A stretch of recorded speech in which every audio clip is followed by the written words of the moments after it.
आज जवळपास एक वर्षानंतर दिल्लीमध्ये आलेलो आहे। हेतू सर्वांना कल्पना आहे, तो जाहीर करूनच आलो होतो। आपल्या देशाच्या माननीय पंतप्रधानांना भेटण्यासाठीच आम्ही तिघही इथे आलो। सोबत आपल्या राज्याचे मुख्य सचिव देखील आहेत आणि भेट ही अधिकृत होती। येण्याचं कारणही आपल्याला सर्वांना माहिती होतं। राज्याचे जे काही प्रमुख विषय आहेत त्या विषयाची सूचीसुद्धा माझ्या हातात आहे की कोणत्या विषयावरती कोणत्या विषयासाठी आम्ही त्यांना भेटलो। त्यांच्याबरोबर व्यवस्थित चर्चा झालेली आहे आणि सर्व विषय त्यांनी अत्यंत गांभीर्याने ऐकून घेतले। त्याबद्दल विस्तृत पत्रसुद्धा आम्ही दिलेली आहेत प्रत्येक विषयाची आणि त्यांच्याकडनं आम्हाला अपेक्षा आहे की राज्याचे जे विषय आम्ही त्यांच्याकडे मांडलेले आहेत त्यांनी स्वतः आम्हाला सांगितले की मी माहिती घेतो, नक्की माहिती घेतो आणि लक्ष घालतो। आम्हाला जे विषय आम्ही त्यांच्याकडे मांडलेले आहेत ते सकारात्मक पद्धतीने ते सोडवतील अशी अपेक्षा आहे, विश्वास आहे। आता हे विषय कोणते कोणते त्याची मी केवळ एक सूची वाचतो। अधिक माहिती पाहिजे तर त्या विषयाची माझ्यासोबत माननीय उपमुख्यमंत्री महोदय आहेत, अशोकरावसुद्धा आहेत, मुख्य सचिव देखील आहेत। तर ही या विषयाची सूची मी आपल्याला सांगतो। एक तर सर्वांना कल्पना आहे की राज्यामध्ये जे संवेदनशील विषय आहेत त्याच्यामध्ये एक विषय नक्कीच मराठा आरक्षणाचा आहे, ज्याच्याबद्दल सर्वोच्च न्यायालयाने निकाल दिलेला आहे आणि त्याबद्दल आणखीन आपल्याला माहिती असेल तर अशोकराव सांगतीलच। तसाच दुसरा एक महत्त्वाचा विषय आहे तो इतर मागासवर्गीयांचं पंचायत राज संस्थेच्या निवडणुकीतील राजकीय आरक्षण, त्याहीबद्दल एक कोर्टाचा निर्णय लागलेला आहे। त्याहीबद्दल आम्ही सांगितलं कारण हा विषय संपूर्ण देशाचा होऊ शकतो। तर देशामध्ये हा विषय वाढू शकतो आणि हा देशपातळीवरचा विषय आहे। नंतरचा एक आहे तो मागासवर्गीयांचे बढतीमधील आरक्षण, हा एक विषय आहे। नंतर चौथा विषय जो आहे तो म्हणजे मेट्रो कार शेडसाठी कांजूर मार्ग येथील जागेची उपलब्धता, त्याच्याबद्दल एक चर्चा झालेली आहे। साहजिकच आहे जो विषय नेहमी चर्चेला जातो तो म्हणजे जीएसटीचं येणं, हे वेळेवर येणं, याच्यासाठी सुद्धा आम्ही त्यांना विनंती केलेली आहे। आणखीन एक जो महत्त्वाचा विषय आहे तो शेतकऱ्यांच्या आयुष्याशी निगडीत आहे, ते म्हणजे पीक कर्ज जसं असतं तसं पीक विमा।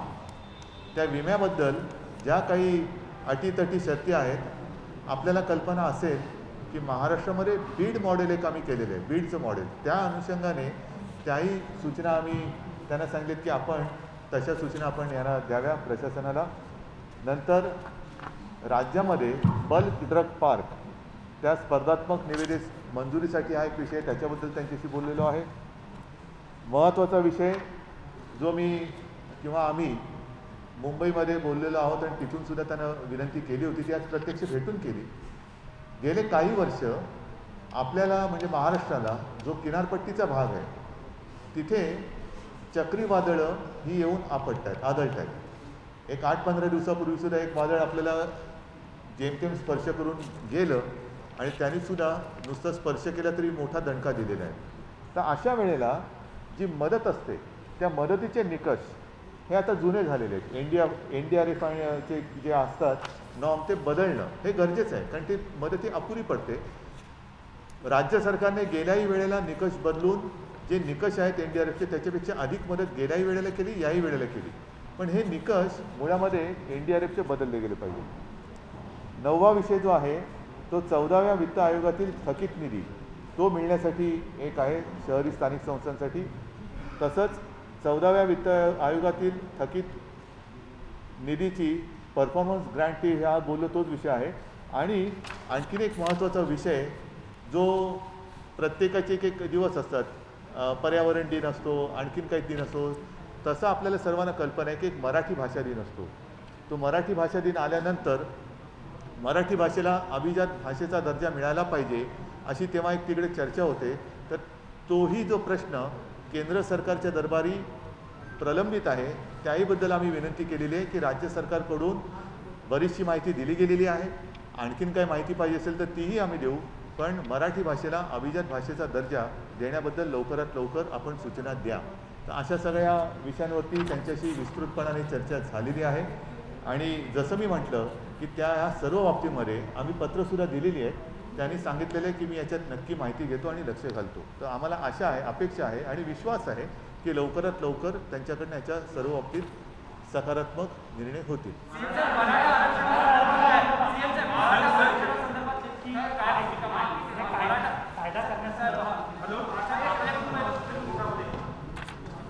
सन्माननीय मुख्यमंत्री जी, सन्माननीय उपमुख्यमंत्री जी, मुख्य सचिव, सन्माननीय खासदार, मीडियाचे, इलेक्ट्रॉनिक आणि प्रिंट मीडियाचे सर्व सन्माननीय प्रतिनिधी, मुख्यमंत्र्यांनी विशद केल्याप्रमाणे महाराष्ट्राच्या अनेक महत्त्वाच्या विषयावर या ठिकाणी मुख्यमंत्र्यांनी आम्ही सन्माननीय प्रधानमंत्र्यांशी चर्चा केली आणि मराठा आरक्षण संदर्भामध्ये जो विषय आहे त्यांना आम्ही कल्पना दिली की 5 मे 2021ला सर्वोच्च न्यायालयाने मराठा आरक्षणाच्या बाबतीत प्रतिकूल निर्णय घेतल्याचं आम्ही त्यांना नमूद केलेलं आहे. म्हणजे 5 मेला मराठा आरक्षणाला देण्यासंदर्भामध्ये एक तर सर्वोच्च न्यायालयाने असं म्हटलेलं आहे की 102वी घटना दुरुस्ती झाल्यानंतर SCBCचे आरक्षण देण्याचा अधिकार हा राज्यांना आता राहिलेला नाही.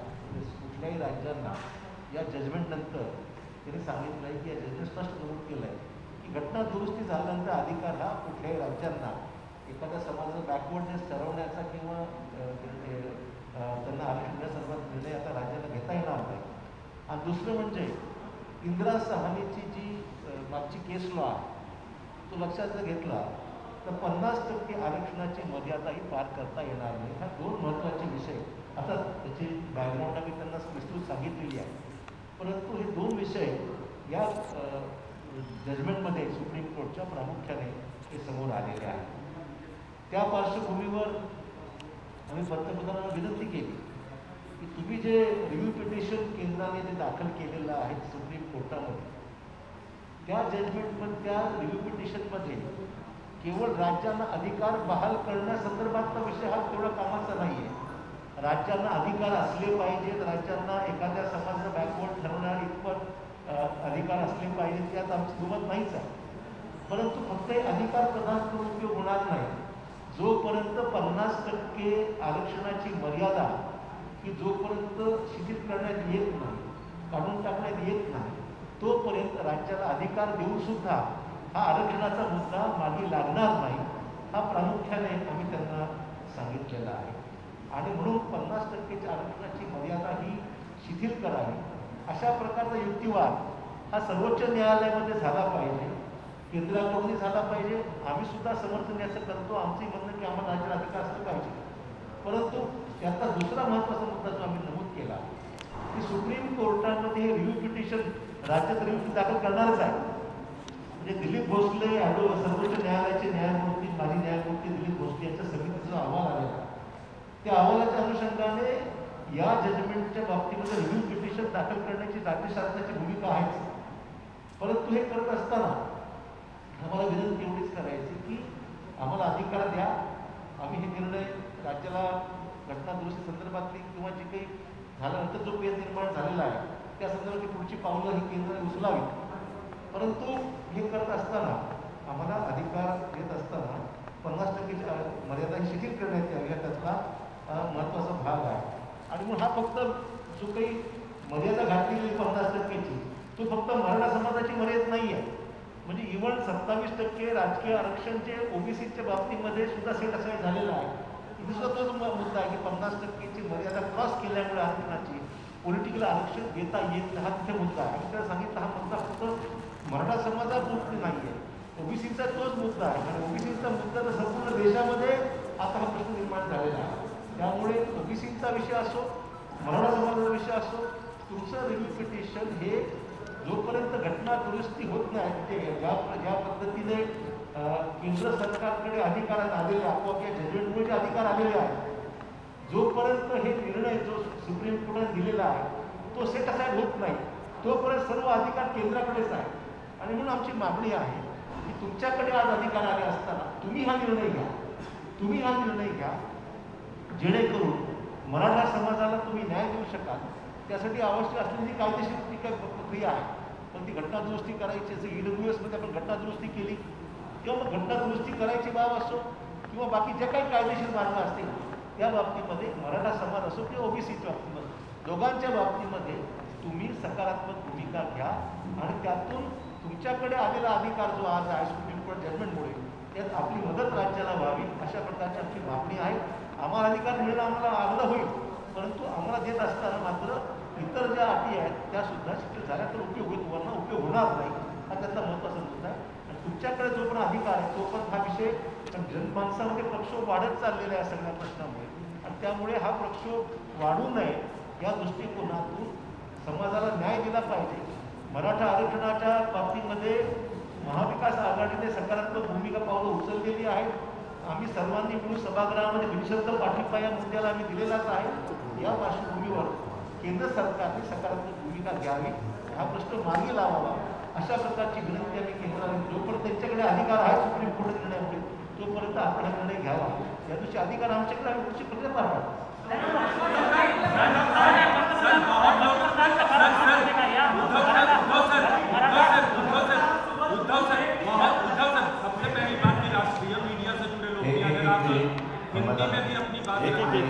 आता अशोकरावनी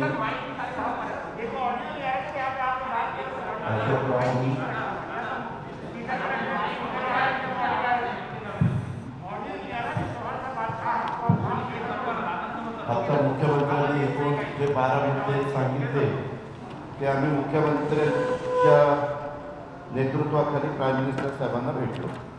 त्यामध्ये 12 मुद्द्यामध्ये आम्हाला 11ला भेट दिली होती. जवळपास 12:30पर्यंत 1.5 तास त्या विषयाच्या संदर्भामध्ये चर्चा झाली. मराठा आरक्षणाच्या बद्दल आत्ताच थोडक्यामध्ये अशोकराव चव्हाण साहेबांनी सांगितलं. दुसरा मुद्दा होता तो OBCंना इतर मागासवर्गीयांना पंचायत राज्य संस्थेतील निवडणुकीतलं राजकीय आरक्षण होतं ते काढून टाकलं गेलं, त्याला स्थगिती दिली स्थानिक स्वराज्य संस्थांमधल्या. त्याच्यामुळं ग्रामपंचायत, पंचायत समिती, जिल्हा परिषद, नगरपालिका, महानगरपालिका ह्याच्यामध्ये 56,000 जागांच्यावर ह्याचा परिणाम झालेला आहे. आम्ही पंतप्रधानांना सांगितलं की भारत सरकारने 2011मध्ये ACCC केलं, त्याची माहिती राज्य सरकारला मिळाली तर त्या आरक्षणाचा अभ्यास करून अहवाल करता येईल आणि ह्याच्यामध्ये निकालपत्रात SC, ST, OBC यांच्या एकत्रित आरक्षणाची मर्यादा 50% निश्चित केलेली आहे. त्यामुळे SC, ST बहुल जिल्ह्यामध्ये OBC प्रवर्गाला 27%पेक्षा कमी किंवा एखाद्या परिस्थितीत आरक्षणच मिळणार नाही, तर SC, ST, OBC यांच्या एकत्रित आरक्षणाची मर्यादित 50%ची तरतूद शिथिल करण्याच्या बद्दलची मागणी मुख्यमंत्री महोदयांनी आज तिथं केली. आणि SC, ST याचं आरक्षण घटनात्मक कॉन्स्टिट्यूशनल आहे तर OBCचं आरक्षण वैधानिक आहे. त्यामुळं आपणास विनंती आहे की SC, ST आणि OBC आरक्षण कॉन्स्टिट्यूशनल करण्यासाठी घटनेमध्ये दुरुस्त करावी आणि हा प्रश्न कायमस्वरूपी सोडवण्यासाठी 2021च्या जनगणनेमध्ये देखील OBCची जनगणना करावी.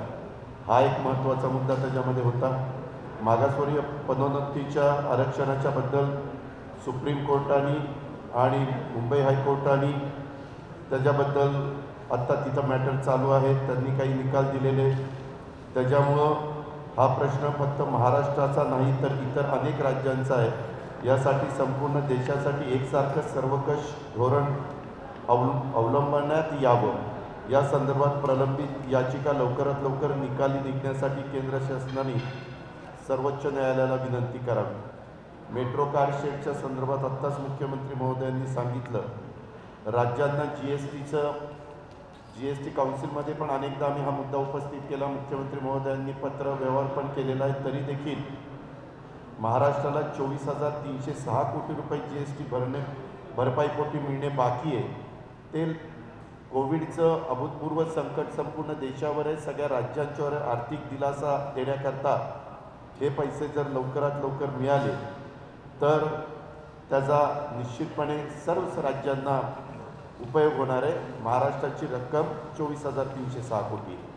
पीक विम्याच्याबद्दल सातत्याने बीड मॉडेल आपल्या राज्यामध्ये जे गेल्या वर्षी राबवलं गेलं ते खूप लोकप्रिय झालं आणि मुख्यमंत्र्यांनी आमच्या कृषी मंत्र्यांनी सगळ्यांनी मागणी केलेली की बीड मॉडेल फक्त बीडपुरतं मर्यादित न ठेवता ते सगळ्या राज्यातल्या सर्व जिल्ह्यांना लागू करावं आणि आत्ता फक्त केंद्र सरकारने ते बीडपुरतं लागू केलेलं आहे.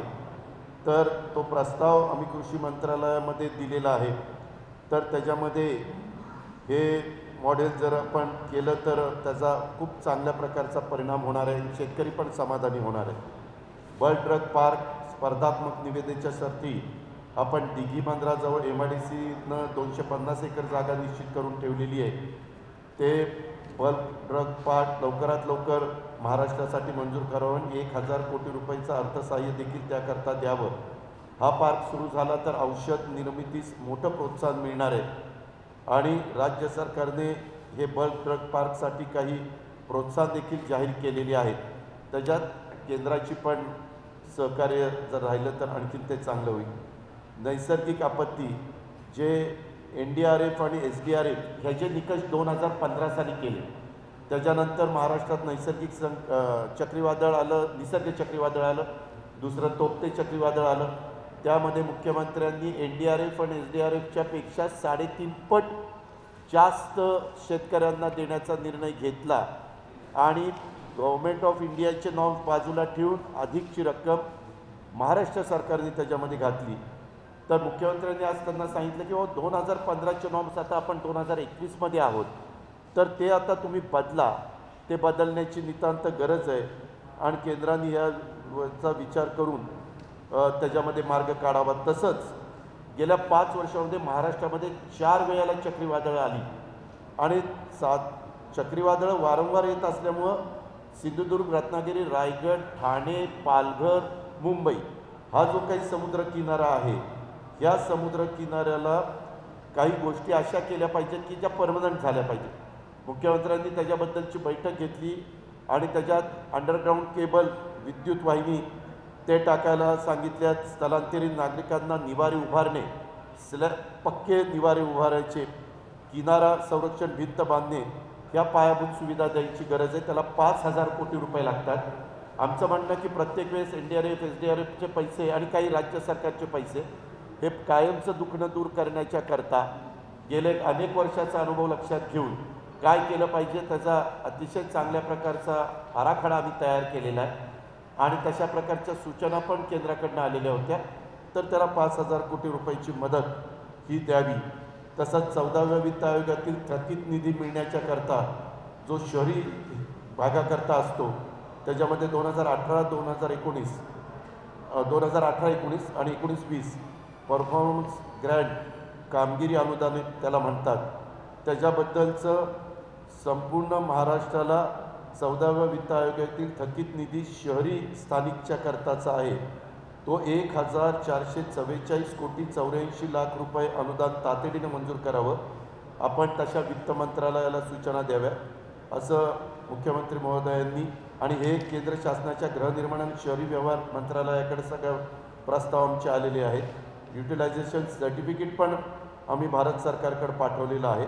तो एक मुद्दा होता. त्याच्यानंतर 14व्या वित्त आयोगातील थकीत निधी मिळण्याबाबत हे पंचायत राजचं, मागाशी सांगितलं ते शहराचं, हे ग्रामीणचं, याच्याकरता केंद्रीय ग्रामविकास मंत्रालयाने महाराष्ट्रास 2016-17ला 294 कोटी 84 लाख त्यांची शिफारस केली. असं 17-18ची 333 कोटी 66 लाख, 2018-19 378 कोटी 91 लाख, 2019-20साठी 496 कोटी 15 लाख हे अद्याप वित्त विभागाकडे प्रलंबित आहे. आम्ही विनंती मुख्यमंत्र्यांनी महाराष्ट्राच्या वतीनं केली की 1208 कोटी 72 लाख रुपये थकीत निधी तातडीनं मंजूर करावा आणि तशा प्रकारच्या सूचना प्राईम मिनिस्टर साहेबांनी वित्त विभागाला द्याव्या भारत सरकारच्या. आणि मराठी भाषेचा भाषेचा दर्जा देण्याच्या बाबत याच्यामध्ये बऱ्याचदा तशा पद्धतीनं सातत्याने विधिमंडळामध्ये मागणी येत होती आणि तशा प्रकारची मागणी आज मुख्यमंत्री महोदयांनी ही प्राईम मिनिस्टर साहेबांना त्या ठिकाणी केली आणि त्यांना सांगितलं किंवा मराठी भाषेच्या करता आपण तातडीनं क्लासिकल लँग्वेज ह्याच्यामध्ये ह्याचा स्टेटस त्या ठिकाणी द्यावा. आणि तसंच 12वा विषय मुख्यमंत्र्यांनी त्यांना सांगितलं, राज्यपाल नियुक्त 12 जागा रीतसर गव्हर्मेंट पूर्ण बहुमतात आहे. जो काही ठराव कॅबिनेटला करावा लागतो तो केला. आम्ही राज्यपाल महोदयांना भेटलो. आता एका व्यक्तीने PIL मुंबई हायकोर्टामध्ये दाखल केलेली आहे. आमच्या माहितीप्रमाणे त्याच्याकरता ॲफिडेव्हिट करून द्यायला सांगितलेलं आहे. तर या 12 जागा जवळपास आता 8 महिने झाले. तर त्याच्याबद्दलच्या सूचना प्राईम मिनिस्टरनी साहेबांनी गव्हर्नर साहेबांना कराव्यात की बाबा हे रीतसर त्यांचा प्रस्ताव आहे, बहुमत आहे त्या सरकारला आणि कॅबिनेटने ठराव केलेला आहे. नियमावलीमध्ये जशा प्रकारचे व्यक्ती निवडताना गोष्टी असाव्या लागतात त्या सगळ्याचा अंतर्भाव त्याच्यामध्ये केलेला आहे. तर तोही मुद्दा आता ते 12 नामनियुक्त सदस्य विधान परिषदेचे करावेत.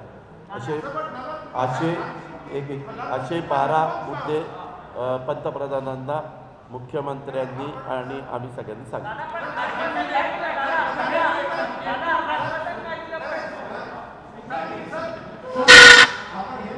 ह्याच्यामध्ये पंतप्रधानांनी मुख्यमंत्र्यांना आम्हाला मुख्यमंत्री बोलत होते, आम्ही तिथं होतो, त्यांना असं आश्वासन दिलं की हे सगळे मुद्दे मी तपासून घेतो आणि संबंधामध्ये जे काही त्याच्यामध्ये करण्याची गरज असेल ते करण्याच्याकरता मी निर्णय घेतो असं सांगितलं.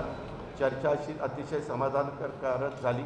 जवळपास 90 मिनिट पंतप्रधानांनी मुख्यमंत्र्यांना आणि त्यांच्या सहकाऱ्यांना वेळ दिलेला होता आणि सगळे राज्याच्या हिताचे जे काही विषय होते ते मुख्यमंत्र्यांच्या नेतृत्वाखाली तिथं मांडण्यात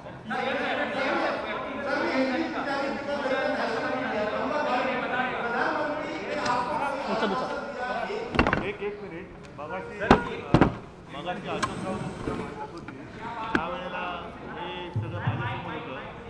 सॉरी, मैं हमारे मीडिया के लोगों से दोबारा रिपीट इसलिए करता हूँ, शायद मेरे सामने माइक नहीं था उस वक्त.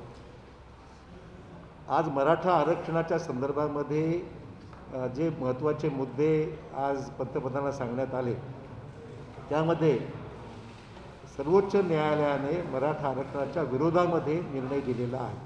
आणि म्हणून फक्त महत्त्वाचा मुद्दा आहे की पंतप्रधानांची या संदर्भात मराठा आरक्षणासंदर्भात काय भूमिका होती. तर पंतप्रधानांना आम्ही विनंती केली की आपण कायदेशीर प्रक्रिया पूर्ण करून एकतर जोपर्यंत अधिकार सर्वोच्च न्यायालयाच्या निर्णयामुळे तुमच्याकडे आलेले आहेत ते अधिकार लक्षात घेऊन मराठा समाजाचा आरक्षणाचा मुद्दा विविध कायदेशीर प्रक्रिया पूर्ण करून तो आता अधिकार केंद्राकडे आहे, तुम्ही ते पार पाडावी आणि मराठा समाजाला आरक्षण देण्यासंदर्भात पावलं उचलावी अशा प्रकारची विनंती आम्ही त्यांना केलेली आहे. आणि त्याचबरोबर 50% आरक्षणाची जी मर्यादा इंदिरा साहनी प्रकरणातून एक सिलिंग लिमिट घालण्यात आलेली आहे ती पण कायदेशीर प्रक्रिया पूर्ण करून ती लिमिट जर आपण रिलॅक्स केली तर मग दोन्ही प्रश्न मार्गी लागतील. आणि आपली जी याचिका आपण दाखल केली, रिव्ह्यू पिटिशन दाखल केलेलं आहे, तेही रिव्ह्यू पिटिशन जे आहे त्याच्या आमचं उलट आम्हाला आनंद आहे की ते राज्याला अधिकार मिळाले पाहिजेत. पण नुसत्या राज्याला अधिकार देऊन फायद्याचं नाही आहे की जोपर्यंत 50%ची जी मर्यादा आहे या लिमिटची आहे ती जोपर्यंत शिथिल होत नाही तोपर्यंत राज्याला नुसते अधिकार देऊन फायद्याचं नाही आहेत असं आम्ही त्यांना विनंती केली. पंतप्रधानांनी याच्या बाबतीमध्ये मी निश्चित माहिती घेईन आणि पुढील कारवाई करीन अशा प्रकारे त्यांनी सूचित केलेलं आहे.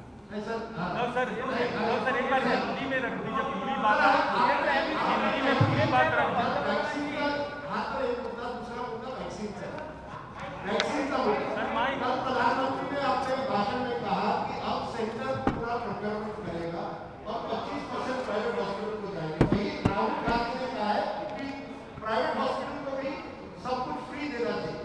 क्या महाराष्ट्र सरकार भी चाहती है कि सभी वैक्सीन को फ्री करे? क्या जो प्रधानमंत्री ने कल कहा उससे आप बिल्कुल सहमत हैं?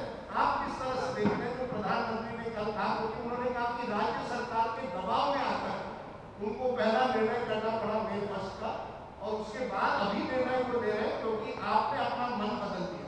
उद्धव जी, किस तरह से आप देखते हैं पूरी वैक्सीन पॉलिसी? एक बात तो सच है कि जल्द से जल्द अपने देश के जितने सारे नागरिक हैं उनको वैक्सीनेशन तो किया जाना चाहिए। और बीच में जैसे आपने कहा 18 to 44 केंद्र सरकार ने ये जिम्मेदारी राज्यों के ऊपर सौंपी थी और हमने भी तैयारी की थी। मैंने तो कई बार कहा था कि उम्र के हिसाब से देखें तो 18 से लेकर 44 इस उम्र में महाराष्ट्र में लगभग 6 करोड़ की आबादी है और उसके लिए 12 करोड़ डोज लगने वाले हैं, क्योंकि एक बार में 2 बार देना पड़ता है।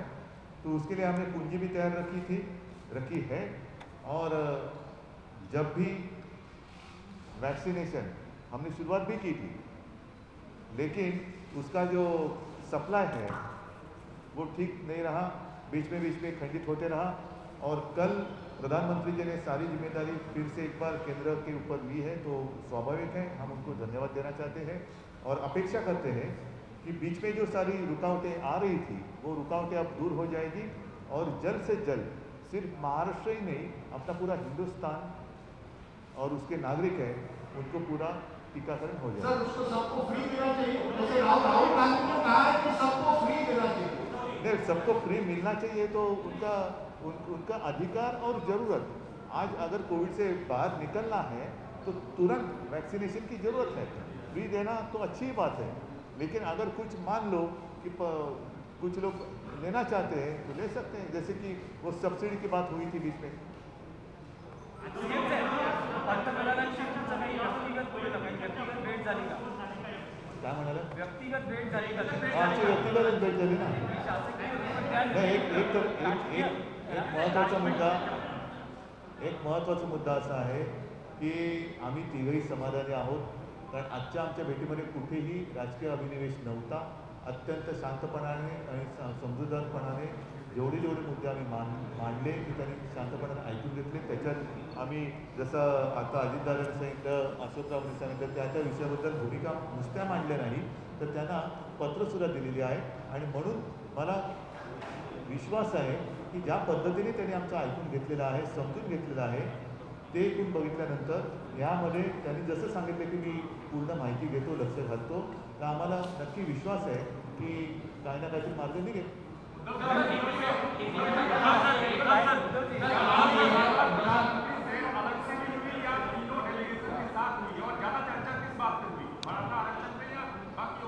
नहीं, सारे मुद्दों पर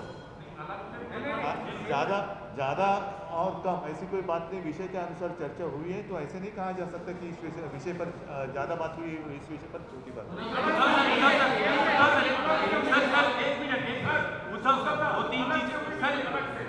उद्धव सर, क्या आप लोग की अलग मुलाकात हुई है, हाँ या ना? दूसरा सवाल हमारा ये हाँ या ना मतलब क्या, अदालत है कि क्या है? आपकी निजी मुलाकात हुई है? पंतप्रधानांची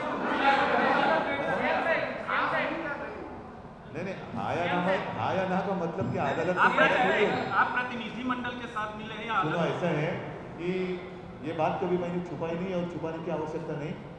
आज राजनीतिक रूप में देखें तो हम उनके साथ नहीं हैं, लेकिन इसका मतलब ये नहीं कि हमारा रिश्ता टूट गया है। मैंने कल भी बात कही थी, मेरे एक साक्षात्कार में शायद लोकसत्ता ने लिया था तब, तो इसमें कोई गलत बात नहीं है कि मैं अगर मिलूँ, मैं कोई नवाज शरीफ से नहीं मिलने गया था, तो ऐसे अगर उनको कुछ मिले, मैं एक व्यक्तिगत रूप में मिलूँ, अगर मैं मिल भी लूँ, आज भी अभी मेरे साथी हैं उनको कहूँगा कि मुझे दोबारा जाकर मिलना है, तो गलत बात क्या है उसमें?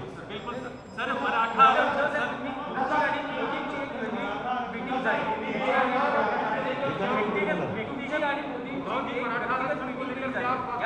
ऐका एक नाही, आता ह्याच्यामध्ये गेल्या वर्षभर त्यांचे काय वेळेला जसं आता ते वादळ आलं, मधल्या काळामध्ये मी सांगितलं त्यांचा फोन आला आणि त्यांनी सांगितलं की सरकार तुमच्या कोविडच्या काळात चांगलं, हे व्यक्तिगतच बोलणं होतं। त्याचं आज सुद्धा आमची एक थोड्या व्यक्तिगत भेट झाली, कसं काय चाललंय, मी त्यांना सांगितलं की या सगळ्या माझ्या सहकाऱ्यांच्या सोबत मी आलेलो आहे आणि राज्याचे प्रश्न आहेत। आता युती का तुटले 1.5 वर्षानंतर काय सांगायचं? ठीक आहे, खासदार संभाजीराजे भाजपची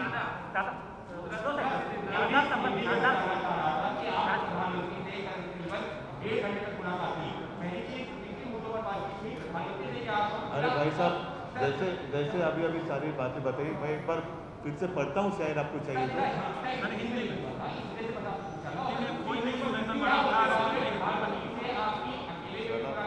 ठीक है, एक